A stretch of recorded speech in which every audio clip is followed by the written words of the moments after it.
ICE out for good, how one shooting sparked a movement. On January 7, 2026, 37-year-old Minneapolis resident Renee Good was shot and killed by a U.S. Immigration and Customs Enforcement (ICE) agent during a large federal enforcement operation in the city's south side. Good, a mother of three and well-known in her community, was in her vehicle on a residential street when the incident occurred. The agent who fired the fatal shots has been publicly named as Jonathan Ross, according to federal and local sources. Police say the officer shot Good after she drove her SUV toward him and other agents, a moment captured on live video that quickly spread online and across social platforms.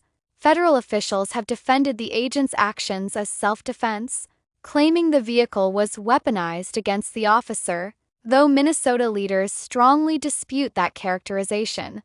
Minnesota reacts, protests, and political clash. The shooting touched off large demonstrations in Minneapolis and across the United States under the banner ICE out for good. Tens of thousands marched downtown, demanding accountability, an end to aggressive ICE operations, and broader immigration enforcement reform. Protests were also held in other cities, including Philadelphia, Portland, and beyond, linking Good's death to wider concerns about federal policing practices. Demonstrations have largely been peaceful, but some evenings saw property damage and clashes with law enforcement. Public figures have weighed in heavily. Minneapolis Mayor Jacob Frey has criticized the federal narrative and urged a transparent investigation. Representative Ilhan Omar called for citizens to document ICE activities to promote accountability. Federal response and escalation. In the wake of the shooting and amid protests, the Department of Homeland Security (DHS) announced it would deploy hundreds more federal officers to Minnesota, the Trump administration saying it's needed to protect personnel and maintain order. The situation has also drawn national political attention. At the Golden Globe Awards, several celebrities wore pins in memory of Good and in protest of ICE policies, using the visibility of entertainment events to highlight the issue. Internationally, people have held vigils, including in Berlin, where community members gathered to remember Good and call for justice. What remains unresolved? Key questions remain about how the shooting unfolded and whether the use of lethal force was justified.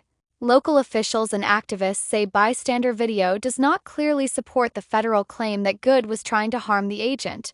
The FBI is leading the investigation, with the Minnesota Bureau of Criminal Apprehension's access restricted, a development that has drawn criticism from state leaders. Advocates for Good's family and civil liberties groups argue that the incident reflects broader issues with ICE's presence in communities and the militarized approach to immigration enforcement. Broader movement and public sentiment. The protests are part of a larger moment of debate in the United States over the role of federal law enforcement in local communities and the treatment of immigrants and their supporters.